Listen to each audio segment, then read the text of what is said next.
O silêncio do deserto de Atacama não era um silêncio verdadeiro, era um silêncio que respirava, um silêncio que observava, quando o sol se punha por trás das cordilheiras, pintando o céu de um vermelho que não era natural, um vermelho que parecia manchar o ar, como se o próprio firmamento estivesse ferido, o vento parava. Não era um vento que se desvanece, não era uma pausa entre as rajadas. Era um cessar-fogo, uma suspensão, como se o mundo inteiro tivesse prendido o fôlego. Foi nesse momento, quando o sol mergulhava no horizonte como um olho fechando, que o sinal começou.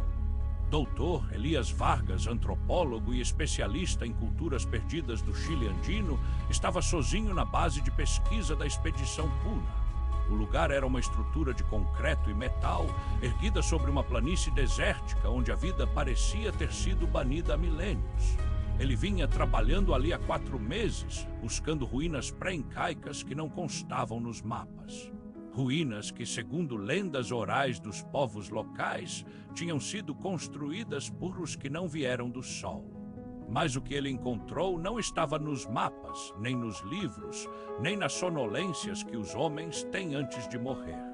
O sinal veio pelo rádio, um aparelho antigo de ondas curtas, ligado a uma antena que se erguia como um dedo apontando para o céu. Elias não esperava nada. A antena era para comunicação com a base principal, mas a linha estava inativa desde o último tremor. Apenas ruído de fundo, como o zumbido de insetos mortos. Mas naquela noite, algo diferente, uma modulação, uma repetição, um padrão. 3 pulsos, pause 2 pulsos, pause 4 pulsos. Como batimentos, como um coração. Elias escutou pela primeira vez no final da tarde. Ainda pensou que fosse interferência, um raio talvez, algum fenômeno atmosférico. Mas quando o sol se foi, o sinal voltou e continuou, sem variação, sem erro, um código. Ele se sentou diante do rádio com uma caneta e um bloco de anotações. Os pulsos eram em grupos, 3, 2, 4, 3, 2, 4. A repetição era exata, como uma música que não tem fim. Isso não é ruído, sussurrou, isso é linguagem. Na manhã seguinte, o céu estava limpo, não havia nuvens, não havia vento, apenas luz dura branca, como se o sol tivesse sido desmontado e recomposto em placas de metal. Elias saiu da base para investigar a fonte do sinal. Não havia antenas próximas, nenhuma estação de rádio, nada que pudesse gerar um sinal de ondas curtas tão claro. A área era deserta, nenhuma habitação, nenhuma trilha, apenas areia dourada, pedras escuras e a sombra de um monólito que não estava nos mapas. O monólito era alto, quase 3 metros, de pedra negra, quase como obsidiana, mas sem brilho, sem reflexo, como se o próprio metal tivesse sido esmagado contra o chão e depois esculpido por mãos que não eram humanas. Ele estava em formato de pirâmide invertida, o vértice apontando para baixo, a base no chão, e no centro uma abertura circular, como um olho fechado. Elias se aproximou, o ar ao redor estava mais frio, não de temperatura, mas de presença, como se o ar tivesse perdido a capacidade de respirar. Ele colocou o rádio perto da base do monólito. O sinal ficou mais forte, não apenas mais forte, ele mudou. A repetição de pulsos se transformou em uma onda contínua, como uma melodia distorcida, como se alguém estivesse cantando em uma língua que não existia.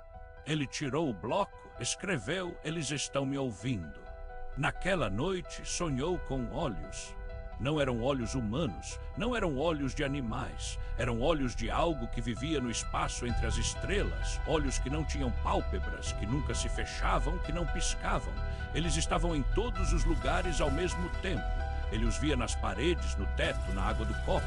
Eles o observavam, não com curiosidade, com reconhecimento. Acordou suando, o rádio estava ligado e o sinal havia parado. Ainda assim ele ouvia, como se a ausência do som fosse mais alta do que qualquer som.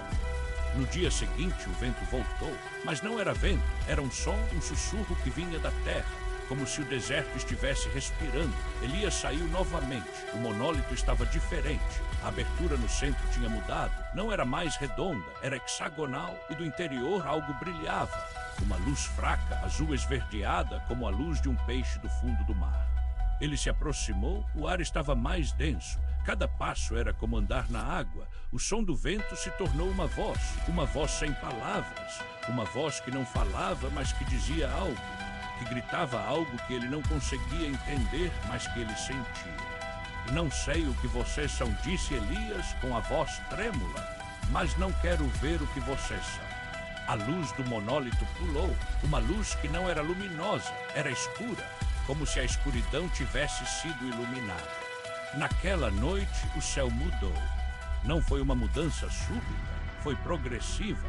O céu, que antes era um azul pálido, começou a escurecer, mas não como escurecimento normal. Era como se o azul estivesse sendo engolido, como se o céu estivesse se desfazendo, e entre o escurecimento, algo apareceu. Estrelas, mas não eram estrelas. Eram pontos, luzes, mas não eram fixas. Moviam-se, mudavam de forma, algumas se esticavam em linhas, outras se agrupavam em formas que não tinham nome, um triângulo, um círculo, uma espiral que girava no sentido contrário ao da natureza. Elias olhou para o céu. O coração batia tão forte que ele achou que o peito iria explodir. Ele tentou correr, mas os pés não obedeciam, o corpo não respondia. Então o monólito começou a vibrar. Não com som, com espaço. O ar ao redor dele se distorceu, como se o tempo tivesse sido dobrado. Ele viu seu reflexo no chão, mas o reflexo não era ele. Era um rosto com olhos grandes, sem pupila, com um sorriso que não existia no rosto. O sorriso era feito de linhas que não se conectavam. E então ele ouviu, não com os ouvidos, com o crânio. Uma voz, não uma voz humana, não uma voz de qualquer ser que ele conhecia. Era uma voz que não tinha som, mas que se formava no cérebro, como se o próprio pensamento tivesse começado a falar. E você nos chamou, disse a voz. Você nos escutou, você nos respondeu. Elias tentou gritar. Não saiu som, sua garganta estava parada, sua boca estava fechada, mas ele sentia palavras se formando no cérebro, palavras que ele não queria dizer, palavras que ele não poderia esquecer. Eu não queria, pensou, eu só queria entender. A voz respondeu, não com palavras, com imagens. Ele viu um planeta, não um planeta como a Terra, um planeta que não girava, um planeta que não tinha sol, um planeta que era apenas uma esfera de escuridão com milhares de olhos abertos no seu interior. Ele viu seres, não formas, só existência. Existência que não precisava de corpo, existência que não precisava de nome. Existência que vivia entre as estrelas, não como moradores, mas como pensamento. Eles não tinham vindo da Terra, não tinham vindo de nenhum planeta. Eles tinham sido aqui o tempo todo, no vácuo, na escuridão entre as galáxias, no que os humanos chamavam de nada. Eles não eram alienígenas, eles eram o que existia antes dos alienígenas. O monólito se abriu, não com movimento, com desaparecimento. A pedra simplesmente se dissolveu como gelo em um oceano quente, e do centro algo emergiu. Não era um ser, não era uma forma, era uma presença que não tinha tamanho, que não tinha cor, que não tinha som, mas que estava lá como um espaço, como a ausência. Elias tentou fugir, mas suas pernas não se moveram, seus olhos não se fecharam, sua mente não se desligou. A presença falou não com voz, com o que há entre as vozes, com o que há entre os pensamentos. E você nos trouxe, você nos chamou, você nos ouviu, agora nós o ouvimos. E a voz continuou, não em palavras, em sensações, em lembranças que nunca tivera, em medos que não sabia que tinha, em dor que não era física, em uma consciência que não era sua. Ele sentiu o tempo se dobrar, ele sentiu a própria alma ser puxada para o vazio, sentiu-se ser esquecido, sentiu-se ser lembrado, sentiu-se ser destruído, sentiu-se ser criado. E então ele entendeu. Eles não tinham vindo daqui, eles estavam aqui desde sempre, no silêncio do deserto, na escuridão do espaço, no que os homens chamam de nada. Eles não eram destruidores, eles eram a verdade, o que não pode ser visto, o que não pode ser entendido, o que não pode ser nomeado. Eles eram o que existe antes do mundo. E agora, com o rádio ligado, com o sinal repetindo, com o monólito aberto, eles estavam aqui. Eles não queriam destruir, queriam ser lembrados. E o pior, Elias não conseguia lembrar de quem era. No dia seguinte, a base estava vazia, o rádio ainda ligado, o sinal ainda em repetição. Mas agora, a modulação havia mudado. 3 pulsos, pause 2 pulsos, pause 4 pulsos. O mesmo código. Só que agora, no fundo do sinal, havia uma voz humana, uma voz que não estava no rádio, uma voz que estava na cabeça. Eu sou Elias, dizia a voz. Eu sou Elias, eu sou Elias. Mas não era Elias. Era algo que usava Elias. E na planície, sob o céu que não era mais céu, mas um véu de luz azul esverdeada, o monólito estava de novo, intacto, invertido, como se nunca tivesse sido aberto. E no chão ao redor dele havia uma trilha de pegadas, mas não eram pegadas humanas, eram pegadas que não tinham forma, que se moviam sem tocar o solo, que deixavam rastros que desapareciam antes de serem vistos.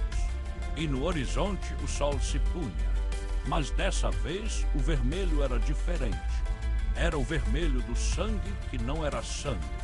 E a terra por um instante parou de girar, porque no silêncio do deserto algo tinha voltado. E não era apenas o sinal, era a lembrança. E a lembrança, quando se esquece, volta. E quando volta, ela não vem sozinha. Ela traz o que veio antes. E antes do mundo, havia apenas o que não tem nome. E agora o nome voltou. O nome que ninguém deveria saber. O nome que ninguém pode pronunciar. O nome que está no rádio. O nome que está na escuridão. O nome que está em você. Porque você já ouviu. Você só não se lembra. Mas ele está lá. O sinal. O código. O que não tem fim. Eles estão voltando. Eles estão escutando. Eles estão te chamando. Porque você também ouviu. E agora você vai responder. Não é uma pergunta. É um convite. E o convite é para sempre.